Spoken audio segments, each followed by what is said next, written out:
Alright. McGregor won. Cowboy sucks. Oh my gosh. Okay, we're not talking about that. We're gonna do a quick overview of our experience at Star Wars Galaxy Edge, which is inside of Disney's Hollywood Studios over at Orlando, Florida. We went only for one day, so we were trying to experience everything we could while we were there. We got there. Well, I got there probably around 4:30ish in the morning. When first entering, it wasn't like super busy, super crowded at first. So we went ahead around 4:30. Went because we noticed people going into the line. Got there, was sitting in line for probably how many hours? We sat there until 6:30, and then we walked for 5 minutes because they opened the gates to Galaxy's Edge, but then they blocked us off again until 7. To go into the Galaxy's Edge. So another 30 minutes, because they'll open the whole park early just so for the sake of the lines, because about almost 6:30 it was quite a bit of people at the gate. So they opened the park early-ish, so the lines wouldn't form all the way back out of the park. So, but everything's not open until actually 7 o'clock. So we went to Galaxy's Edge until they finally released us at 7 to go in the park. Though we didn't just ran in there. We had to follow some of the Resistance personnel all the way to where the Millennium Falcon was, which is the Smuggler's Run ride.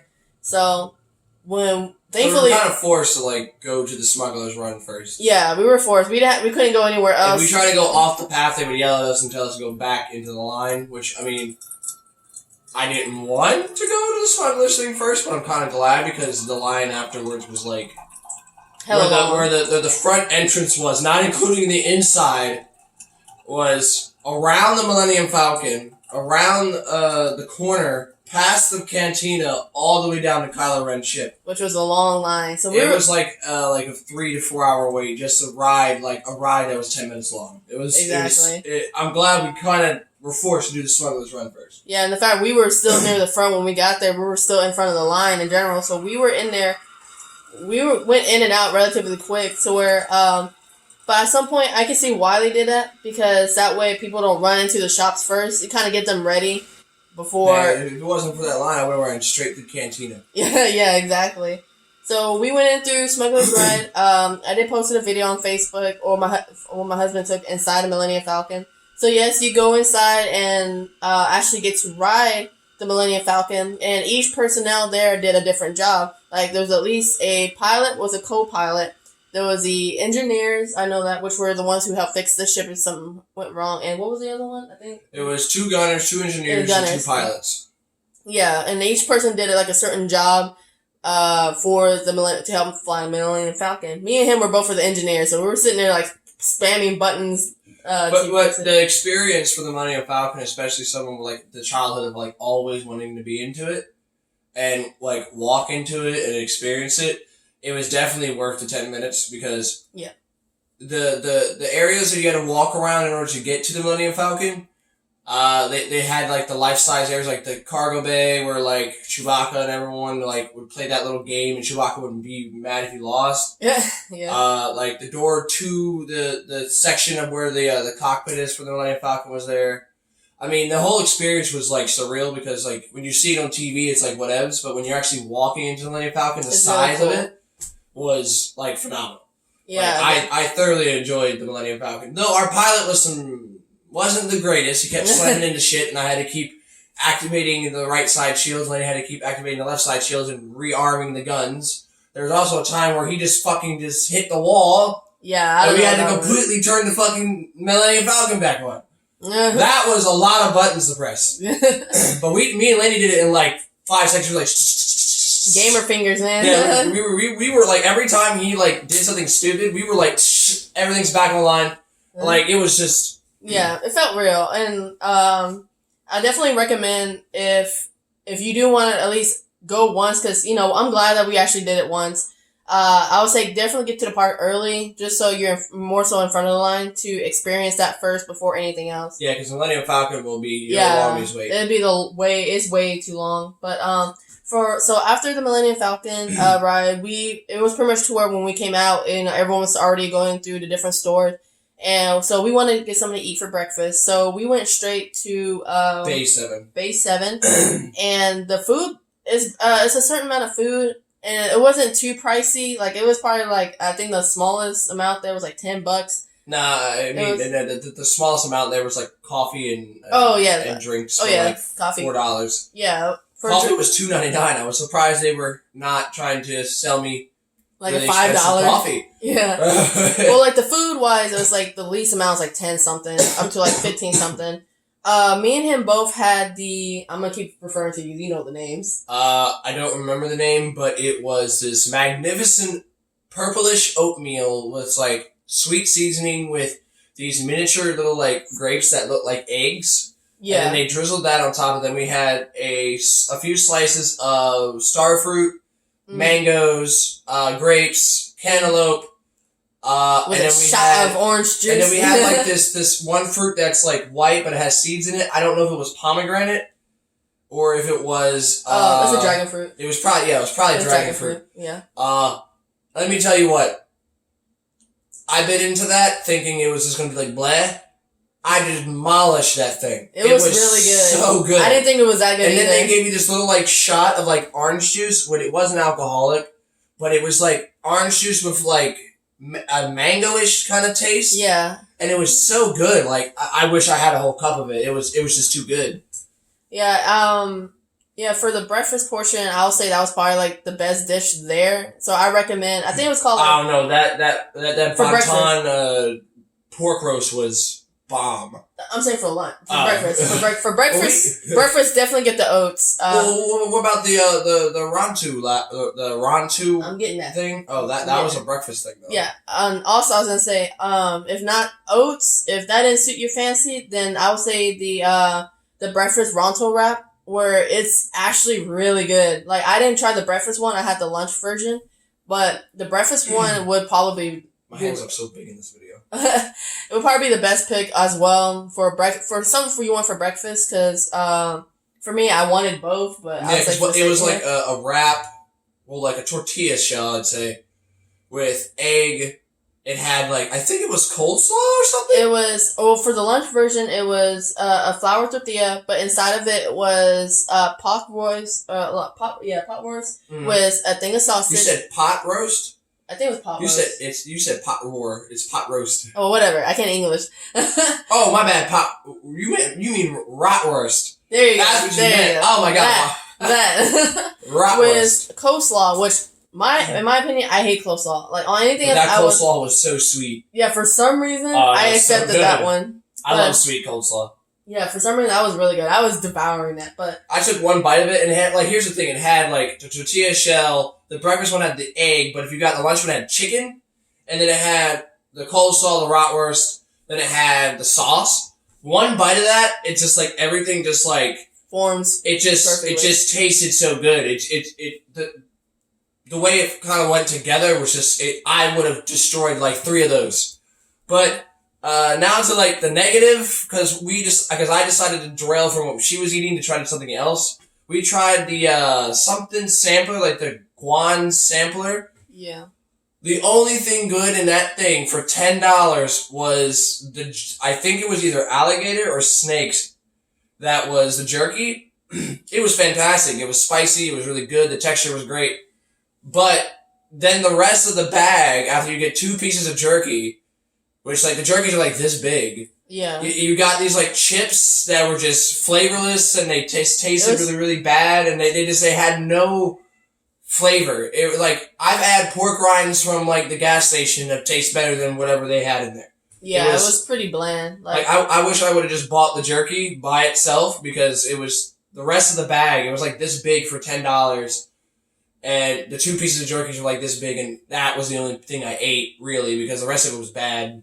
Yeah, and then as far as the alcohol drinks go, like I would say one of them I didn't like too much at all. The Takadana Quencher that is at Base 7 has this weird taste, like it's like pasty, but it's like very small hint of like fruit, It didn't go well. It was kind of just like meh. I mean, I drank it because she didn't like it, but after I drank it more, I started to like it. But the first initial taste, you're gonna be like, ugh. But then as you keep drinking it, you kind of just ignore it, and it tastes fine. But it's not worth it for me. It wasn't worth the $15 we paid for it, though. I would rather try the one he did have that I really did like. The Surly Surlock. That one I'll probably go, if I came back, I would just buy that. That had a really strong, like cantaloupe tasting drink. I've never had a drink that kind of was like cantaloupe-y, but it was really good. I hate cantaloupe. Yeah, I do too. I was like, this is good. For me, anything that's like a sweet flavored drink that's like fruity at any type, that's not like overpowering or like underpowering, I will drink it. So I was kind of biased. The other alcoholic drink that I had was the Coruscant Quencher. Yeah. That was also really, really fruity. That was good. But it was more like a tangy kind of a drink. It was good too. So I would say the 2 drinks we had, well, the 3 drinks we had, out of the 2, they were fantastic, but the Takadana Quencher, maybe we just got a bad batch, but I had to sit there for 30 minutes, and then I finally just ignored the taste, and I was able to drink it. Yeah, which I couldn't do. So it's like a hit or miss, which unfortunately I wish we could have tried more drinks, especially at the cantina, but... don't even get me started about the cantina. Unfortunately, we didn't go to inside the cantina, because by the time we actually ate and then saw some of the shops, kind of just looking around, and we were like, okay, by the time it was getting near lunch, we were like, okay, let's go to the cantina and like check it out, because that's the one place we haven't went to yet. We tried going like before, like 3 separate times. Yeah, 3 separate times. And we tried reserving twice. Yeah, and so at first the line was extremely long for it, so we were like, okay, we're gonna come back. Because it was about like 10:30-ish when we saw that. Now I regret we should have just went to that line and just waited. Yeah, right. Exactly. But it was a long-ass line, so we're like, you know what? Let's not waste our time standing in a long line. Let's just because we still haven't checked out the other places. And then around lunch, we got hungry, and we went back, and unfortunately, they were like, unfortunately, we're going to only take reserves. There was no walk-ins. So I was like, okay, well, but the lady kept telling us to come back every hour. But then the lady got an attitude with us every time we came back an hour. Like, it got to the point where she's like, sir, please reserve. And I'm like, reservations are over. You told me to keep coming back every hour. And she's like, okay, sir. Well, obviously we're full. And I was like, so you got really smart with me, and I did not like it because she told me to come back every hour. Yeah. And like, I tried reserving online because there's an app on the phone, which if most of y'all don't know, it's pretty much the Disney Park app, to where any certain things you reserve it through the phone app. And I tried every single time slot available, and all of them were booked. Like, it was no point of reserving, so it was more like... Even though, like, the time slot for, like, it was, like, 7 at night, before, like, an hour before the park closed, they even said that was reserved. I'm like... Yeah, I didn't like... Like, are you serious? It's like... Because by the time we started reservation, it was, like, 8:30. So there would have been no way someone would have reserved all the way back to 7 o'clock. At 8:30. I feel like they were kind of lying, and they were just kind of mitigating who was coming in and who wasn't. Yeah. Because, like, we were in the Hollywood Studios portion. That's one thing I'm going to derail from the Galaxy's Edge portion. This reservation system that Disney has now, like, we bought a Fast Pass, but they still told us we needed to reserve our experience to use our Fast Pass. Yeah. So now it's kind of made Fast Passes kind of pointless, because why am I going to spend the extra money for a Fast Pass to get on the ride faster if now I have to reserve it too?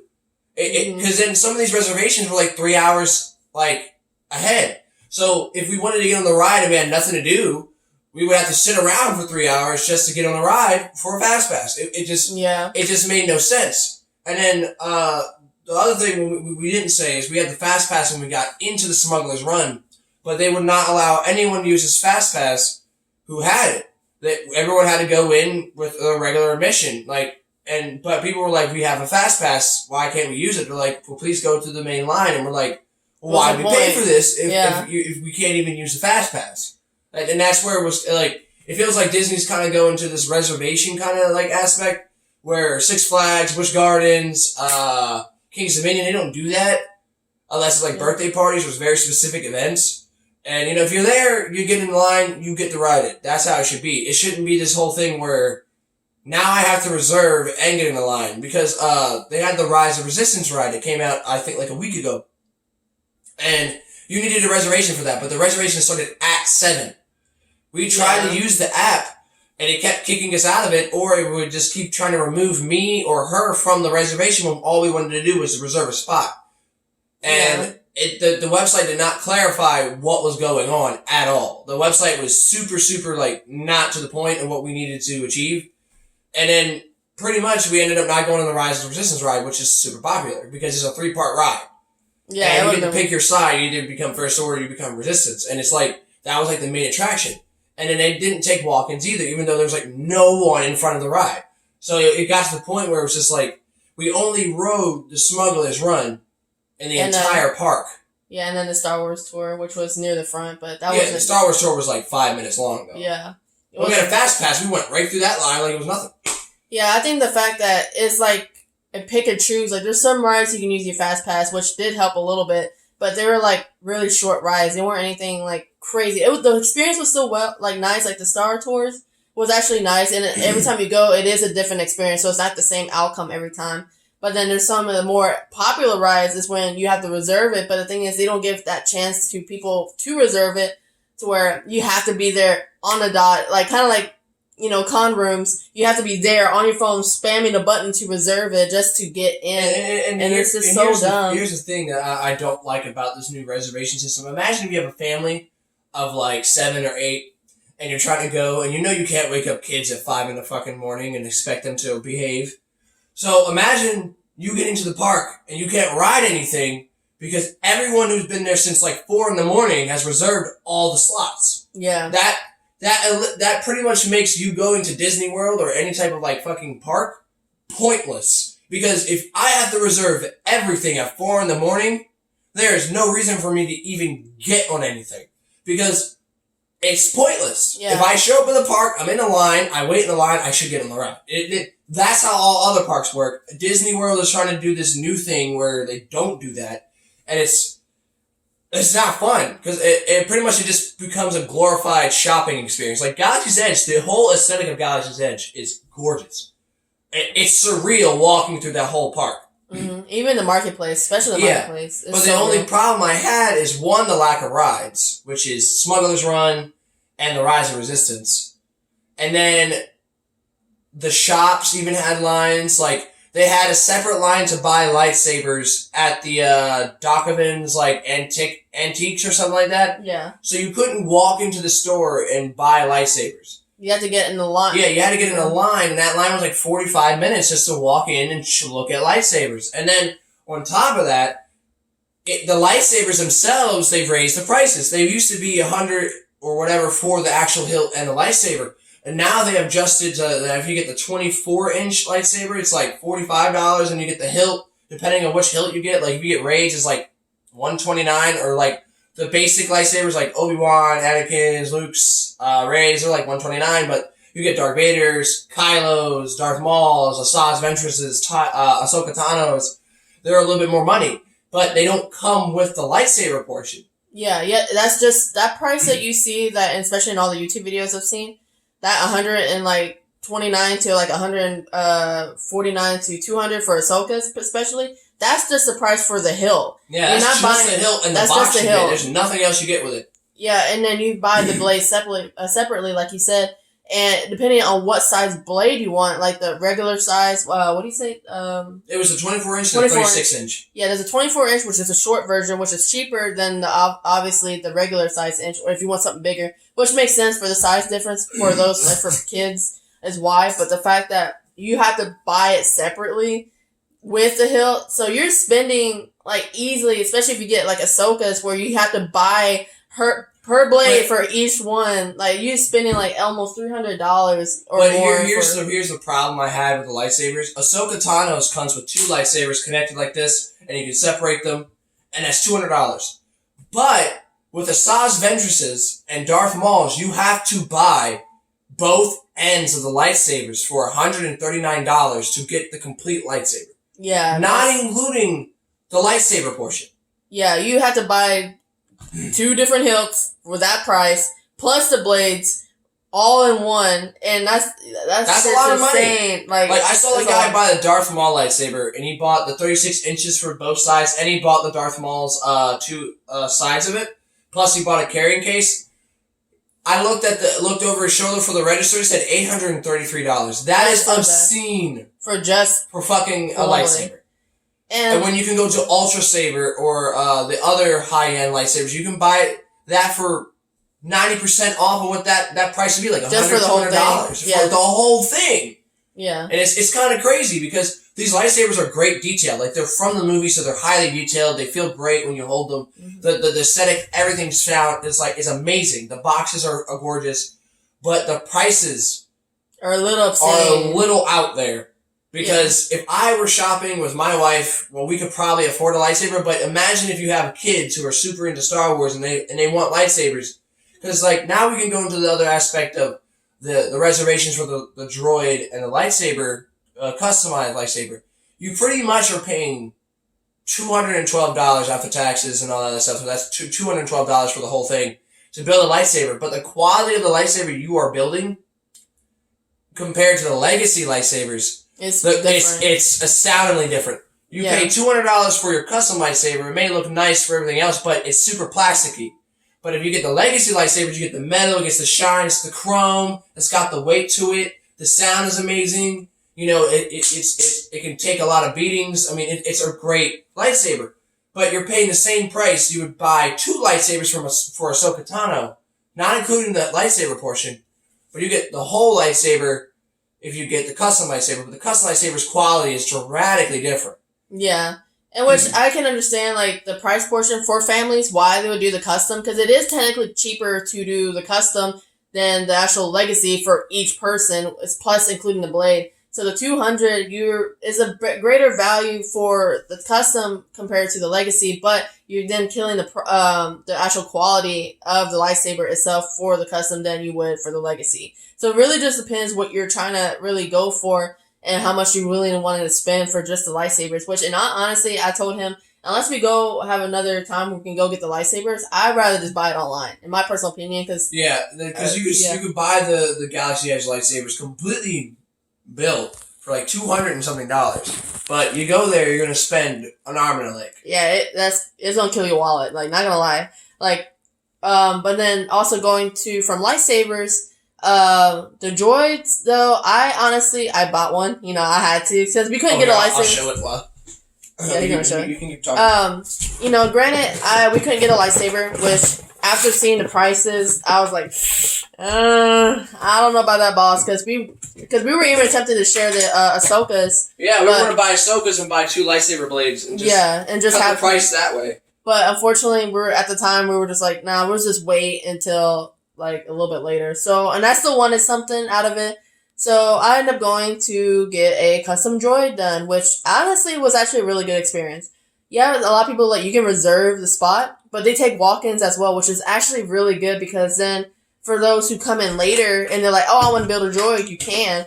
And the wait time is actually not that long. Yeah, we waited, 5 minutes? Like 6 minutes? Yeah, we waited like 6 minutes, 10 minutes in total in the line to pay for the droid, and then and I already knew what I wanted to make, so it literally took me 5 minutes just to get the parts, and then by the time I went to actually put them together, there's one person for like 2 areas, so we were in, like, as soon as I got my tray of parts, we then went to the line, waited probably like 2-3 minutes, and then the guy's like, all right, next, and then we went build the droid, and look, there he is. My precious son. This is BB3. He's my precious boy. Yeah, and honestly, the quality of the droid itself. Yeah, this guy's pretty fucking heavy. Yeah, he has some weight. He's got some weight to him. And like, it's pretty much how you see in like videos. He does move around. He is remote controlled. Right here. Oh, you can hold your son right here while I get that. My baby. But, you know, like I said, it's worth the quality. For $100 for a movable droid, and you can add a chip to him. You turn him completely off? Huh? Oh, here, let me turn him off. Oh, it's completely off. My bad. I forgot. I might have. He's going to take my part. Which you can probably see. Yeah, that's the part that makes him heavy. Honestly. Yeah, and this is the thing that kind of like stabilizes him. This is the personality chip you can get for like $14. little pricey for a little chip. But, I mean, I guess I can't complain, but, I mean...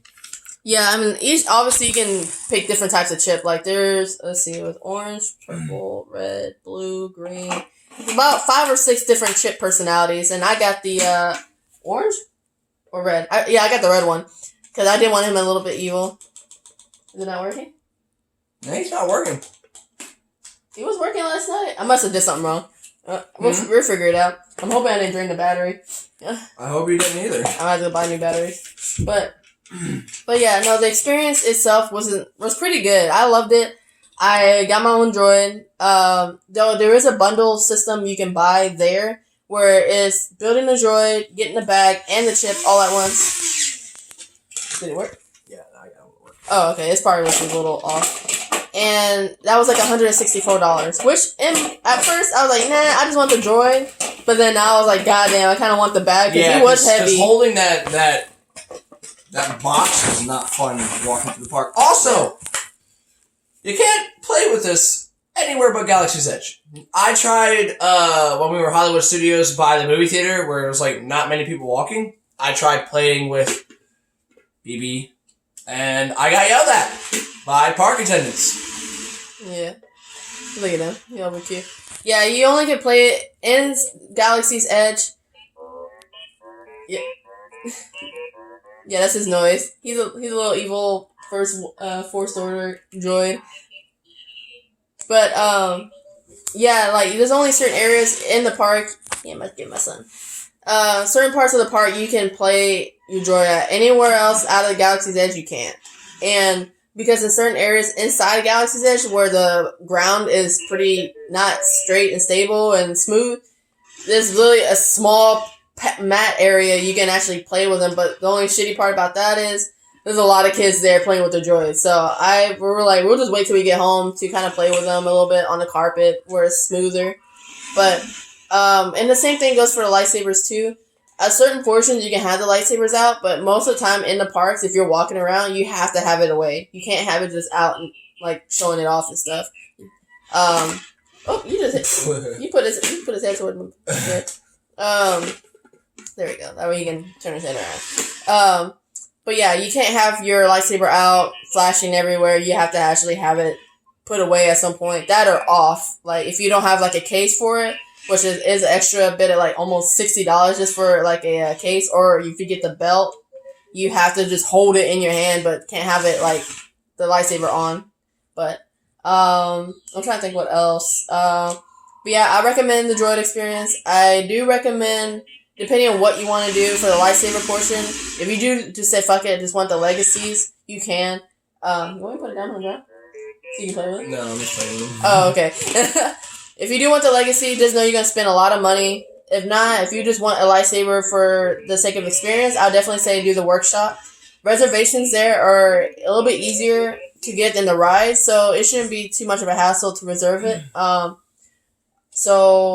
It just depends on what you want. As far as, I'm trying to think what else. Oh, the characters, duh.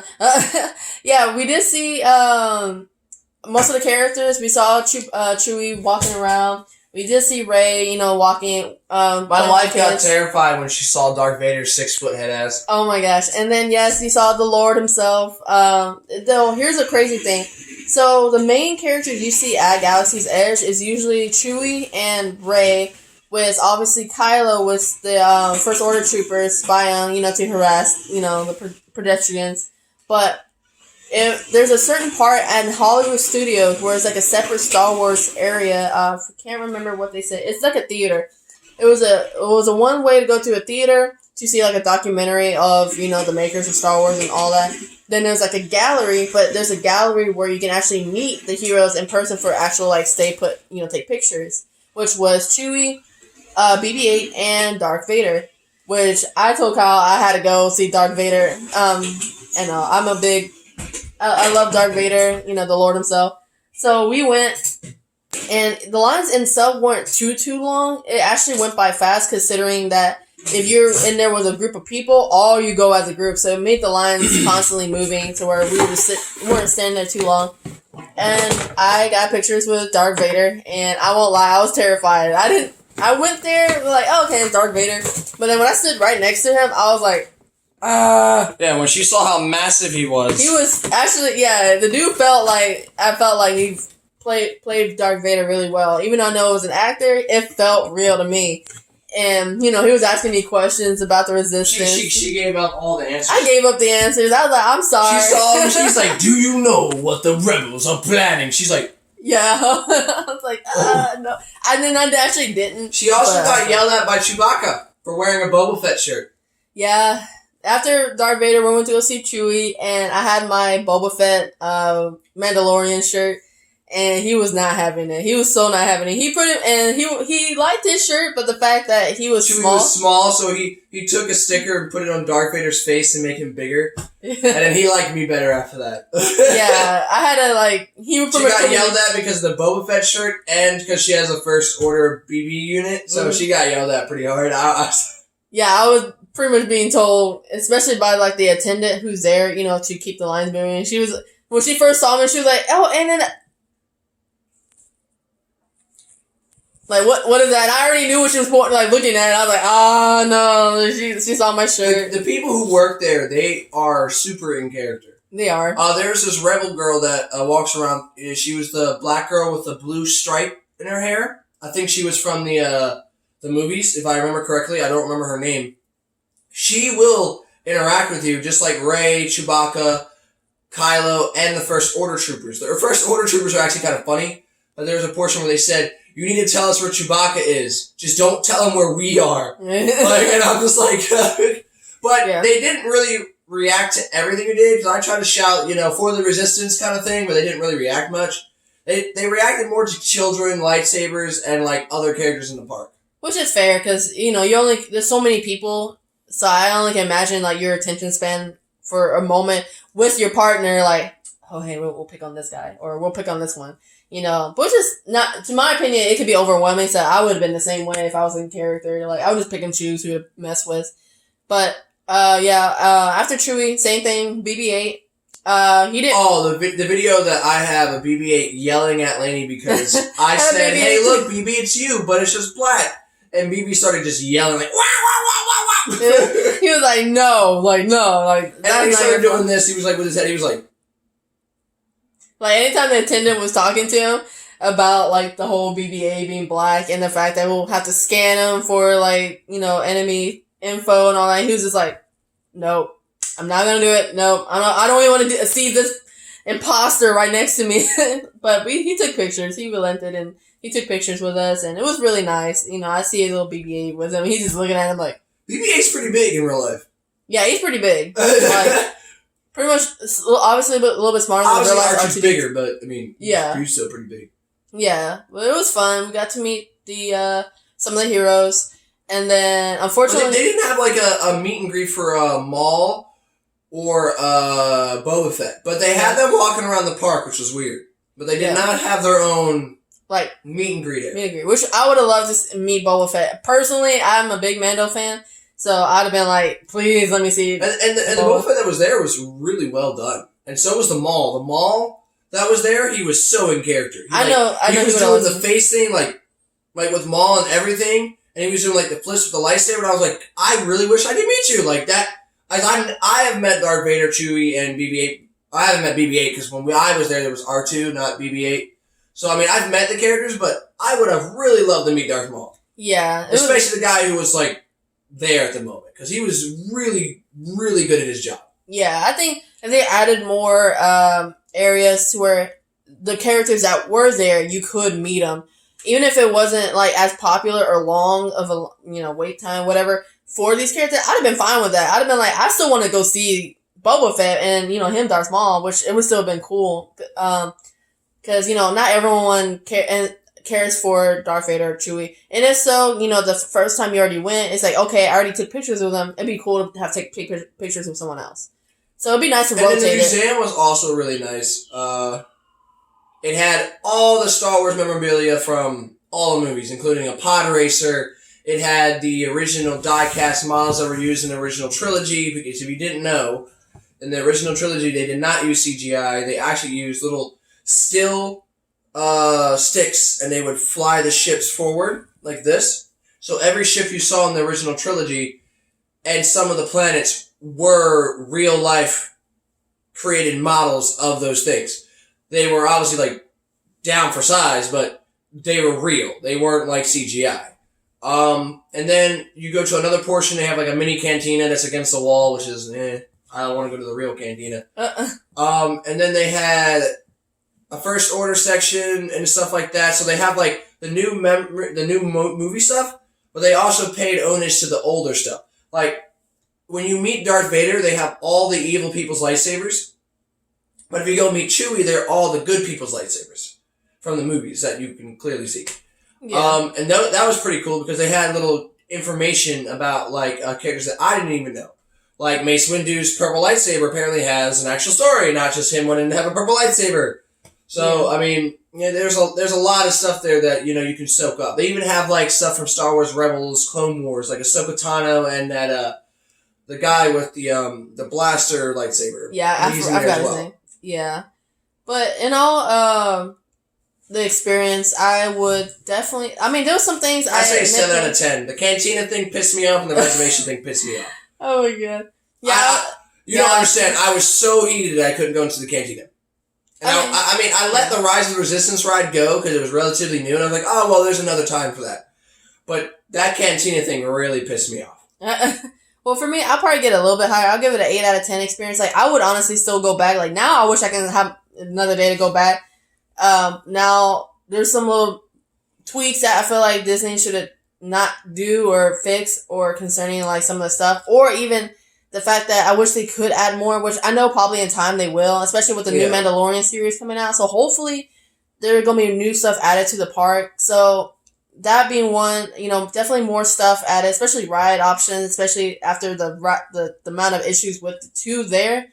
And also, a little bit of like the reservation issue. I feel like it should just be like reservations and walk-ins, the way people still can have an experience I rather wait in line. If someone says, well, this guy reserved his spot, that's why he's going in front of me. I'm like, alright, cool. Yeah. I'm still in line, so I can still get on this fucking thing. Yeah, instead of like not be able to go at all because of such and such, which is really dumb and like, well... Because I have waited like 2 hours to get on roller coasters at Busch Gardens before. I can wait. I do not mind waiting. Yeah. What I don't like is you just saying flat out, I can't do it at all. Yeah, because that's where I'm just like, then why the fuck did I pay for the money? Yeah, because there's, like, we only had a day pass, but I can only imagine for those families who's there on vacation, then to where, we'll just, sucked. Yeah, I'd be like, well, I came here the next day to try this, and it's still a no, so I have to come back the next day, and you ever to not actually do it at all the entire time you are there, it's kind of dumb. Like, it really kills the Here's the difference, the reason why I'm complaining so much. I've been to Disneyland, Disney World, 2 times. And when I went there was never a thing called reservations. And I went, I think like in 2009, 2008, I was like 14, 15. And no matter what ride, we were allowed to frolic in the park and do as we please. And we went on all the rides in every single park. Including like the haunted tower that like was the elevator that dropped, that's gone now. It's Hollywood Hotels, which I was sad because I really like that ride. It's still a ride, but it's not. It's a roller coaster inside of like a hotel, but I still like the hotel elevator dropping thing. That was way more interesting. People were dying. But it kind of made the experience bad for me, just for that portion. But overall, just walking through that park as a Star Wars fan, it just gave me the rush of like, I'm here. Especially when you turn the corner and you see the Millennium Falcon and you see that beautiful Overrock and the other stuff on there. It's just... It's really gorgeous. It's like, you feel like you're walking into the new movies, almost. And it's just, it feels fantastic. Like, when I walked in front of the Millennium Falcon, I think I cursed like a fucking sailor. I was like, holy fucking shit, oh my fucking god, holy shit. I couldn't, because that was my childhood dream, to see the Millennium Falcon in the flesh, and then get on the Millennium Falcon, and then ride the Millennium Falcon. That was the highlight, I think, of the entire trip, was just being able to be in that hunk of junk. And enjoy the hunk of junk. Mm-hmm. Yeah, like I said, I think my experience was like an 8 out of 10. small issues, but because the other experience of actually being there and not seeing the videos, but actually living and breathing the area, eating the cool and weird food, seeing and meeting your characters that for some of y'all is probably the biggest fan of. That is what made it for me. Like, this is the reason why I wanted to go in the first place. To actually experience of being in the world of Star Wars itself. I What I need to add on her character portion is, like, they will know what you're talking about if you bring up random shit.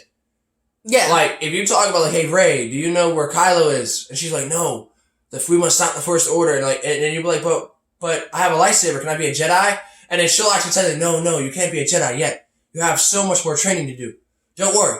I'll help you. Like, they will, like, keep track of what's going on in the universe, and they will relay that. And some of the other park attendants, they'll say lines from, like, the Star Wars series and stuff like that.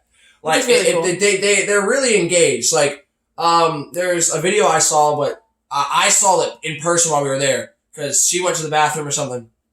There was Chewie and Rey was taking little kids to find the First Order. And I think that's fantastic, because that gets kids engaged in the Star Wars universe, and it makes them really love it. Because when you got characters going out of their way to, you know, make these kids, like, dreams come true to, like, fight alongside Rey and Kylo, Rey and Chewbacca, or even Kylo.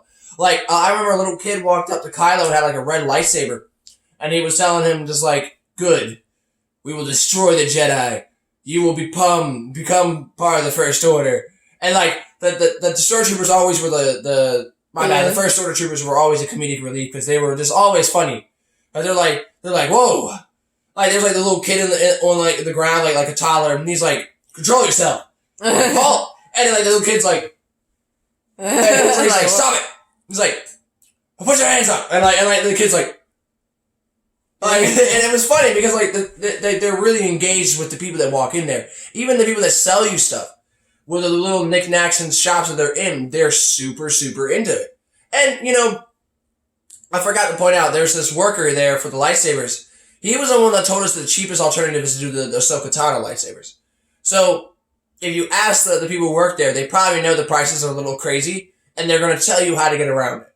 So they're not going to completely just be like, yeah, well, you got to buy this. If not, get out. Like, they will try to work with you to help you budget. Which is really nice. Like, I forgot, I don't know what the guy's name was, but I'm just giving that a shout out, because he did help us figure out a better alternative to get the lightsabers. Yeah, for next time, whenever we go. But, I think that is it. Yeah. That's a 42-minute video. I know. I'm gonna say, but this is our experience. Sorry this video was a little long. It was a lot to talk about in just one day. Like, it was a lot. I'm still mad about the reservations, Disney. Yeah. So, whether you want to take this with a grain of salt or not, we're just telling you our experiences. But I go back again, though. Yeah, we will go back again at some point. Because, I mean, I still got the Rise of Resistance, which is a 3-part ride. And depending on what side you're on, depends on what your experience is. Yeah. And then there's the Cantina, which I want to get fucked up in the Cantina, because it's the Cantina. I want to there's some unfinished business we have to do, so we're definitely going to go back to hopefully experience those, and hopefully have maybe what our experiences are with that to add into this. But for now, I'm going to just end this video on the note. Sorry if it's extremely long. Again, we had a lot to go by, but, you know, hopefully this helps a little better idea of what we experienced and our main issues and concerns. But in overall, if you have any questions about anything, just comment, let me know, and we'll definitely answer to the best of our ability what we have. Force be with you. Yes. Jesus.